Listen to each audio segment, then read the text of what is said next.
Hai Tiffany Karnadi, Claudio Antonius, Ian Ignatius, Guidoismu, Gunawan Hadinata, Yunike Listianingsih, Timotius Jemi, Kwang Chen, Linatan, Ika Putra, Aldo Stefans. Halo semuanya.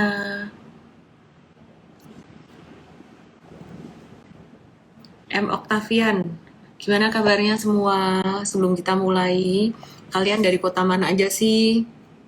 Terus kalian tuh pekerjaannya apa, umurnya berapa? Aku kan pengen tahu nih gitu. Jadi aku berharap alangkah menyenangkannya kalau bisa ngelihat wajah-wajah kalian gitu. Tapi nggak bisa lihat, ya wes. Jadi aku tanya-tanya dulu ya. Hai Govinda. Halo semuanya. Hayati Liha.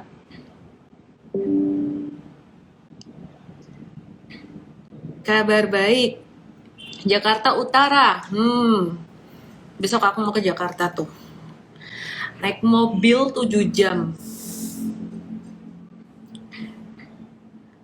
Thank you buat Pak Jokowi. Dulu kalau naik mobil ke Jakarta tuh bisa 10 jam. 10 jam lebih. Terus ke Surabaya dari Solo dulu bisa 6 jam. Sekarang 3 jam aja. Bu Lili Solo ya. Bu Diana Tali yang mirip sama itu. Ibu Lili Tanu. Mirip bener.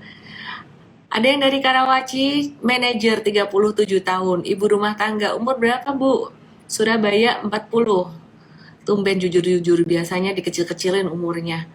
Acara apa? Acara aku lagi pengen ke Jakarta aja. Chenwi, kisaran Sumut. Andiho 78. Dwi Putra Pontianak, dari Banjarmasin 18. Masa sih fotonya aja udah kayak lebih deh. Anita Hirawe bukber di Jakarta. Bukber online ya? Mau bukber bersama? Buka bersama tapi online. Nggak nonton volley? Nggak diundang? Kalau diundang ya nonton. Kalau diundang sama bosnya nonton. Makassar 25, Bekasi 49, Jakarta 66, Bevil 54, Jakarta 12 bohong. Oke deh, Papua 30. Wih, di Papua sekarang jam 10 malam dong. Lihat ya. Thank you semuanya. Aku mau update market, pastinya aku mau bahas dari IHSG dulu. Jadi IHSG ini dia berusaha jebolin resisten ini tuh susah banget guys ya. Jadi bener-bener di resistennya di sini lagi sepi sentimen. Gerak kalau ada sentimen aja. Ini sentimen dari SVB dan Credit Suisse waktu itu bikin jatuh. Kemudian habis itu SVB dan Credit Suisse udah ditolong sama bank lain, terus dia naik deh, dia naik ya. Dan sekarang sepi sentimen lagi.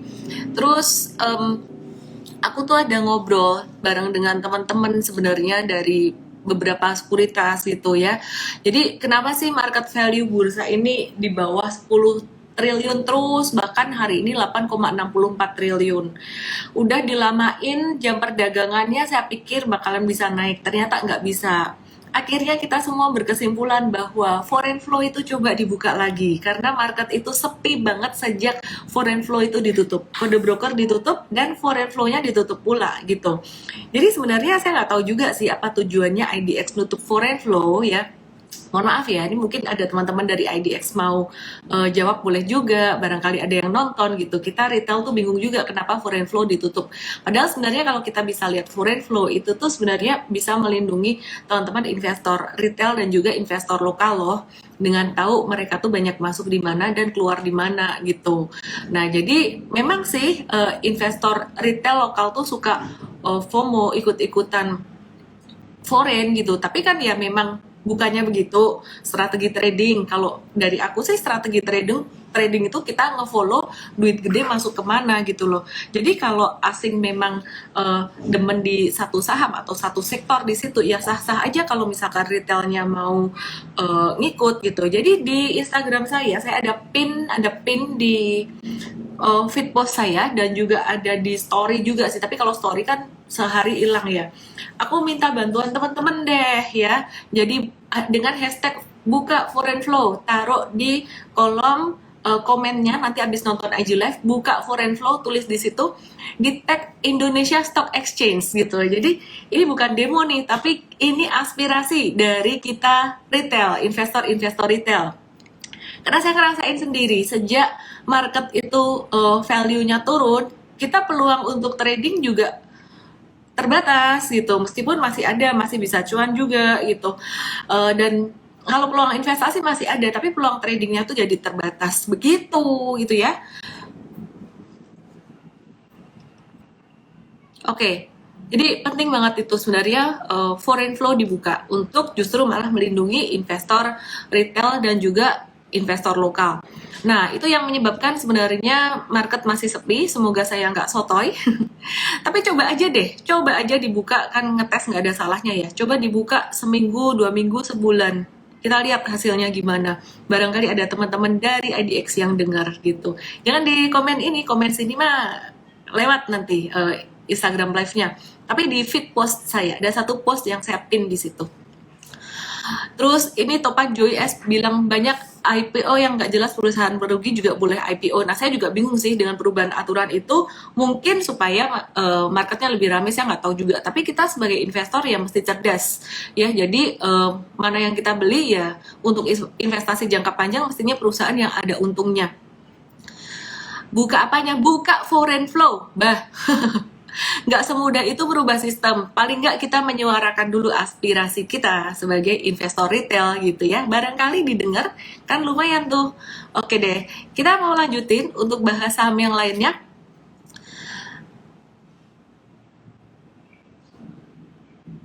Kita mau lihat untuk coal, harga coal.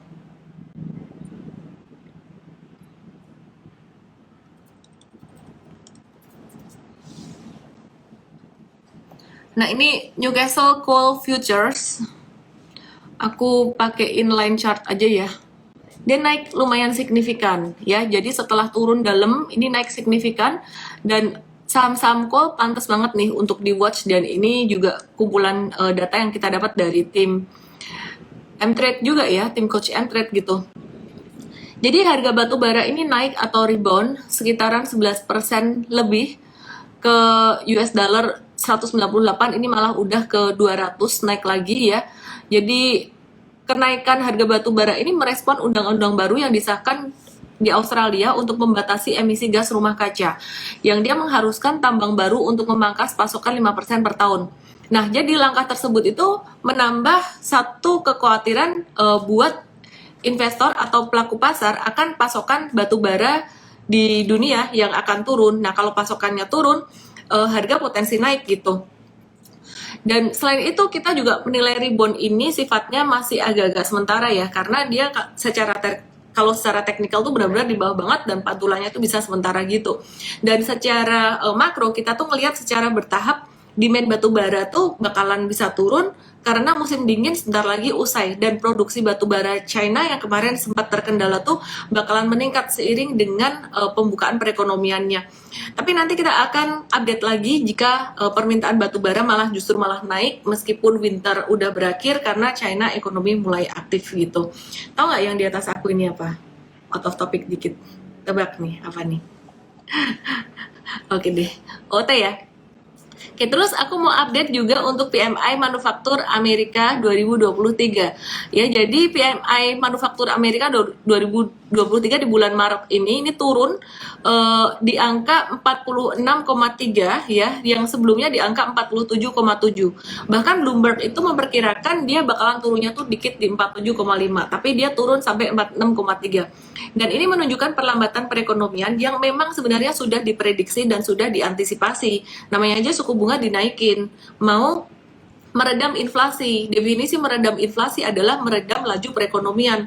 Maka dari itu nggak heran kalau inflasinya diturunin, PMI-nya juga turun, pengangguran bakalan naik, itu juga nggak heran. Itu udah setali dua uang lah, udah kayak impact-nya gitu.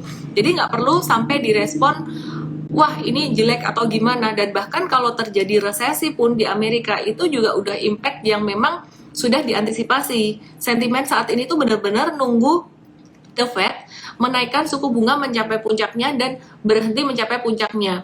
Awalnya diperkirakan di bulan April tuh udah berhenti ya, jadi April bisa naik, tapi kenyataannya masih naik dan kita memperkirakan di bulan Juni atau pertengahan tahun ini nggak berasa ya, baru aja tahun baru sekarang udah April, terus bentar lagi udah tengah tahun gitu. Jadi kesimpulannya sih kalau The Fed naikin suku bunganya udah berhenti, itu saham bisa naik dan perkiraan nggak lama lagi. Oke, terus kita mau review beberapa saham. Nanti aku akan jawab untuk Q&A ya. Jadi aku akan review beberapa saham. Ajilah kalau hari ini cuma sampai jam 8.30-an. Jadi teman-teman stay tune di sini, stay tune aja terus karena nggak lama. Jadi make time ya untuk dengerin baik-baik gitu. Laporan keuangan tahun 2022 ya. Ini banyak yang bagus, lebih banyak yang bagus daripada yang nggak bagus. Dan kita mau update untuk laporan keuangan IMAS atau Indomobil Sukses International. Indomobil Sukses International. Nah, IMAS ini kemarin kita sudah profit taking di Mtrade. Hari ini ada naik lagi dikit, jangan dikejar, kita nunggu konsolidasinya aja. Kalau misalkan belum masuk atau baru mau masuk ya, Mtrade udah profit taking kemarin. Nah, untuk IMAS sendiri, dia nih laba bersihnya berbalik dari rugi 255,34 miliar di tahun 2021 dan tahun 2022 ini Indomobil Sukses International dia tuh naik 562,55 miliar. Jadi laba bersihnya dari minus 255 miliar jadi cuan 562,55 miliar. Jadi naiknya tuh lumayan signifikan banyak gitu. Terus pendapatannya dia tuh naik 33,41%. Kenapa? Karena kontribusi positif dari semua segmen bisnis. Paling banyak tuh dari penjualan mobil, truk, alat berat yang berhasil naik 39,89%. Nah, terus IMAS ini dia tuh juga menarik karena ada kabar bahwa dia bersama dengan satu perusahaan lain tuh mengakuisisi Mercedes-Benz ya. Jadi keren banget kan? Oke, ini bukan pom-pom, bukan info kamu harus beli saham ini. Secara teknikal justru malah sebaiknya wait and see karena udah naik beberapa hari dan Mtrade udah jualan, udah profit taking.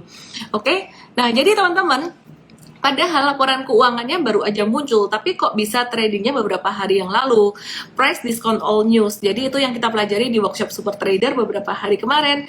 Buat teman-teman yang udah ikut workshop Super Trader, boleh absen di sini dong. Aku ikut STE gitu. Aku ikut STE, mungkin bisa kasih tahu di situ. Dan mungkin kesan-kesannya gimana. Jadi harapannya sih saya bisa memberikan yang terbaik buat teman-teman semuanya. Hopefully nanti kita juga bisa bikin offline gathering ya. Kepengennya sih gitu. Jadi saya terlalu nyaman dengan dunia online ini ya, semoga one day kita bisa bikin offline gathering. Oke, terus kemudian kita mau review, ini banyak permintaan untuk saham BRIS, nanti aku akan review BRIS, tapi aku mau review dulu untuk laporan keuangan CTRA. Ciputra, CTRA, keren nih CTRA.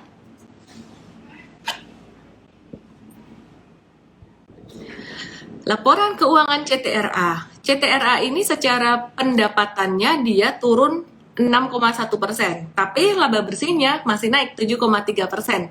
Jadi laba CTRA ini berhasil tetap positif atau tetap naik gitu, sebesar 1,86 triliun karena ada efisiensi usaha dengan menekan biaya pokok penjualan 6,7% secara tahunan. Ya, nah dan beban keuangannya itu juga turun 14,5% menjadi 1,06 triliun. Jadi menariknya meskipun pendapatan turun, labanya malah naik gitu secara nominalnya.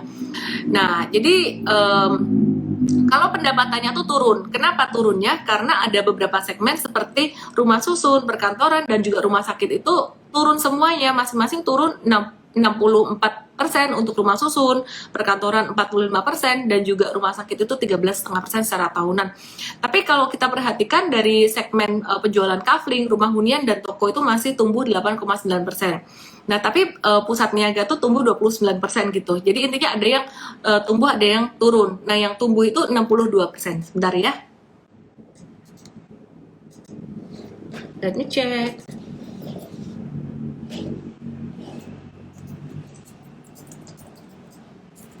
Bentar ya.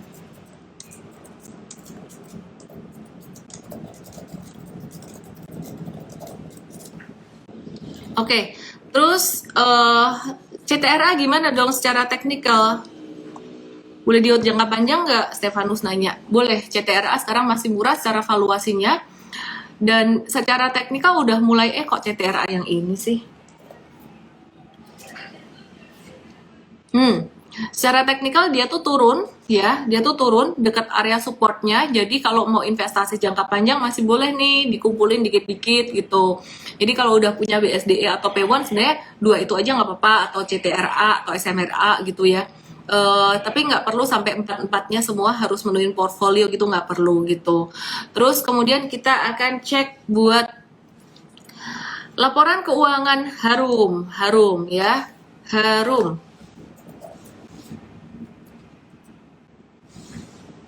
Oke, Harum nih, kita bahas fundamentalnya dulu ya. Perusahaan batubara tahun 2022 udah pasti bagus. Jadi laba bersihnya Harum tuh naik 306%, pendapatannya dia tuh naik 169%. Nah, kenaikan harga batubara sepanjang tahun 2022 kemarin ini mendorong kenaikan rata-rata harga jual batubara atau average selling price-nya batubara dari Harum ini dari 92,8 per ton jadi 176,6 gitu. Nah, jadi teman-teman ini kenaikannya lumayan signifikan. Terus salesnya juga dia naik 45%, jadi bukan cuma average selling price yang naik sekitaran 90%, tapi salesnya itu juga naik 45% untuk sales volumenya. Jadi Harum ini termasuk salah satu emiten batubara yang potensi bagi dividen cukup bagus.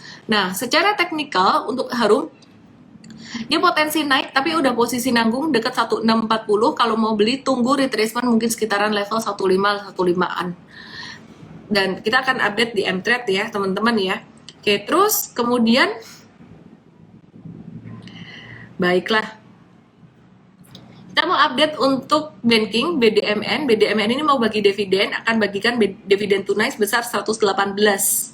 Ya, 118,26 per lembar saham atau setara dengan 35% dividen payout ratio-nya kalau dibandingkan dengan keseluruhan laba bersihnya di tahun buku 2022. Nah, kalau asumsi harga saham hari ini tuh di 2940, terus dengan dividen per share 118,26, maka dividen yield-nya itu sekitaran 4,02%, jadi cukup oke. Cuman di sini untuk CAMDEV-nya aku belum ngecek, jadi mungkin besok bisa diupdate di morning briefing mTrade. Hari ini tadi breakout untuk BDMN-nya dan ada potensi dia menuju 2990, 3000 sampai 3120-an. Ya, jadi ada potensi dia naik lumayan signifikan. Wait and see dulu aja. Banking aku senang banget BNGA. BNGA ini bisa banget ditungguin. BNGA ini masuk portfolio investing aku dan aku udah ngehold, udah cuan gitu. Jadi di MVest kita juga ada mention BNGA. Nah, terus BNGA ini kita lagi wait and see juga untuk kita bisa masuk buat swing trading nih, gitu. Oke.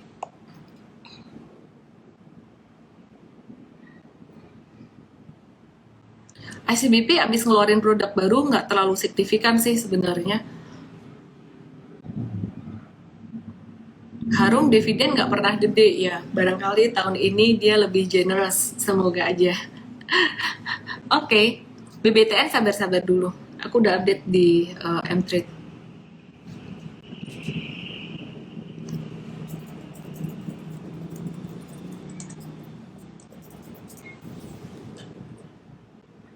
Oke deh, aku mau cek Q&A. Wih, banyak nanya ITMG. Harum udah dibahas ya. ITMG banyak banget nih. Oh, ini pasti dari tebak-tebakan tadi sih yang masuk ke Q&A. Baiklah, tetap aku bahas ya. Kita lagi nge-watch buat saham coal. Jadi meskipun coal-nya udah agak-agak di resisten, tapi harga batu bara tuh naik. Jadi kita watch buat coal-nya. Dia naiknya tuh lucu, naiknya dikit-dikit gitu. Ya, ini Adaro juga dia udah double bottom, gede, kena resisten di 3090, tunggu turun dikit di 29. Oke deh, terus kemudian Pegas, banyak yang nanya juga Pegas.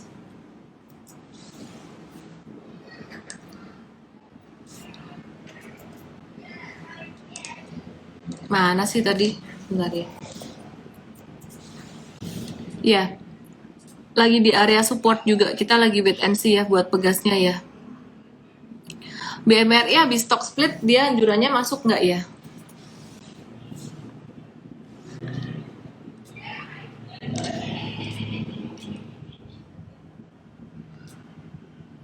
Chart aku lagi chartnya belum penyesuaian sih, ini chartnya belum disesuaikan ya chartnya ya, jadi kita wait and see aja.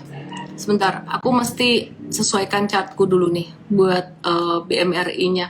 Masih sideways aja sih. Ini kalau 5.200 berarti sama kayak harga kemarin di 10.400-an di sini. Oke, terus Pramono KRX setiap hari ngajar nggak capek toh? Nggak sih, fun-fun aja sih IG live kayak gini. ITMG udah dibahas tadi. Adaro juga udah. Doit ya. Kita cek doit ya.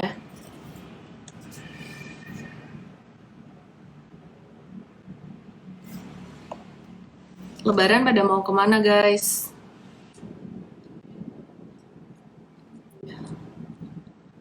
Dia ada tanda bullish reversal gitu.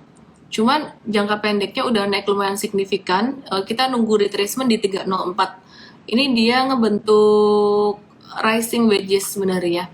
Jadi biarin turun dikit dulu. Oke. Oh iya, aku lupa bahas BRIS. Aku tadi bilang mau bahas BRIS. BRIS tuh menarik sih. Dia lagi ada percepatan tren. Aku hapus ininya. Dia patternnya bisa kayak gini. Ditunggu aja ya. Gitu.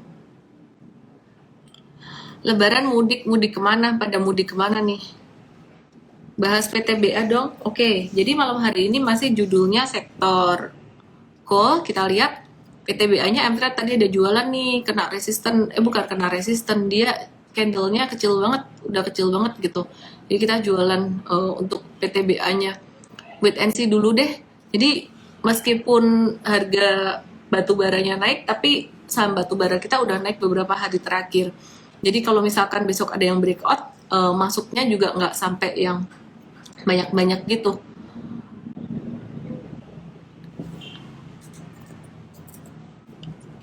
Kalau market sepi kayak gini, value-nya sepi, itu yang banyak gerak tuh saham second liner, third liner, saham-saham kayak gitu tuh bagusnya buat diapain?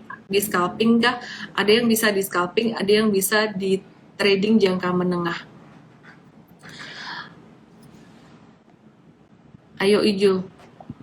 Sebuah perusahaan itu besar lebih tepat dilihat dari nilai asetnya atau dari kapitalisasi marketnya. Kayaknya aku udah pernah jawab deh. Kalau perusahaan itu besar dilihat dari nilai asetnya pastinya. Kalau saham itu besar dilihat dari kapitalisasinya. Jadi beda ya antara saham yang liquid dengan perusahaan besar. Kadang perusahaan besar kalau dia dia keluarin saham di bursanya nggak banyak ya jadinya nggak terlalu liquid gitu. Oke. HMSP. Cakep loh HMSP. Buat trading ini masuk watchlist banget.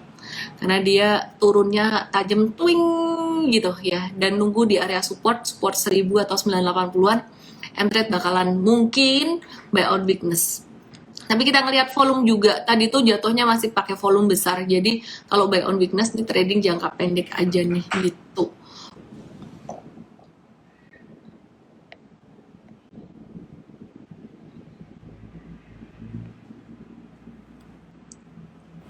Halo Pak Budi. Elsa, Medco, Saratoga, Indi.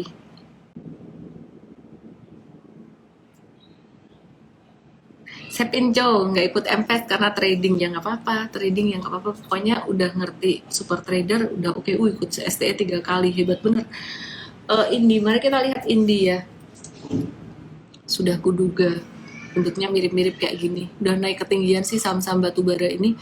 Kita wait and see aja dulu ya.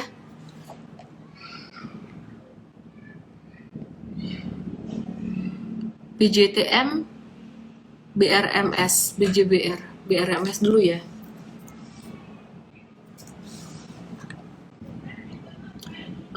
Tunggu retracement sekitaran 161-an BRMS.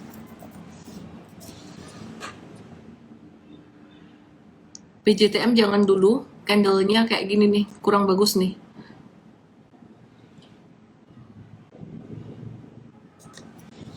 BJBR sama, aku lebih suka BNGA kalau second liner.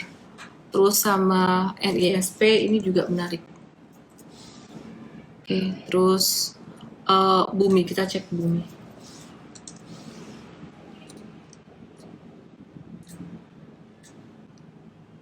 Bumi lagi masih downtrend, jangan dulu. Wait and see dulu. Yang naiknya belum tinggi apa? Kita lagi nge-watch INTP, INKP. Ini dia ada tanda-tanda V pattern. Ya, jadi di super trader kemarin diajarin tuh V pattern tuh tanda reversal gitu.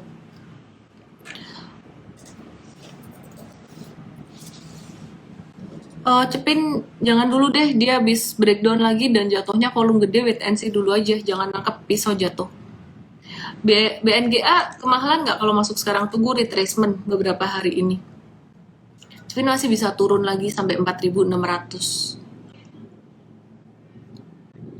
BJTM mau bagi dividen, bukannya biasanya akan naik, bukannya udah naik. Ini kan udah naik, ngelihatnya udah naiknya dari mana? Dari sini, jadi bukan dari hari ini gitu, dari chartnya. Oke, Gosco.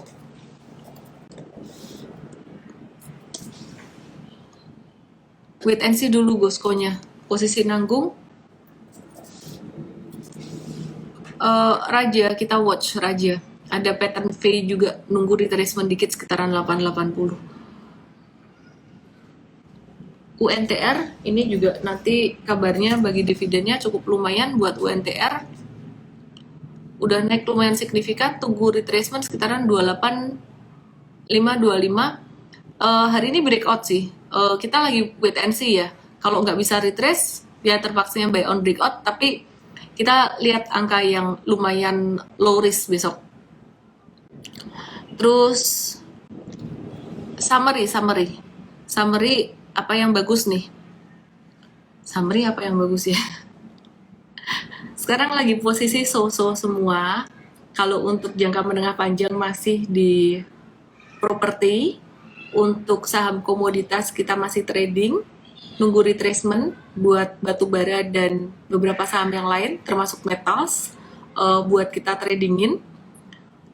Aku pengen ngecek TLKM dan UNVR. TLKM-nya kena resisten, jadi ada potensi dia retrace sampai ke 3.900-an. Kemudian Unilever, ini dia potensi retrace dikit ke 4190-an sebelum dia kemudian naik lagi. Jadi market masih sepi sentimen dan ditambahin jam transaksinya juga nggak nambah value-nya di market. Jadi mari kita sama-sama menyuarakan aspirasi kita sebagai investor retail. Di Instagram feed post aku ada pin paling atas tuh buat buka lagi foreign flow, hashtag buka foreign flow, dimension Indonesia Stock Exchange. Semoga ada yang mendengar dan mempertimbangkan.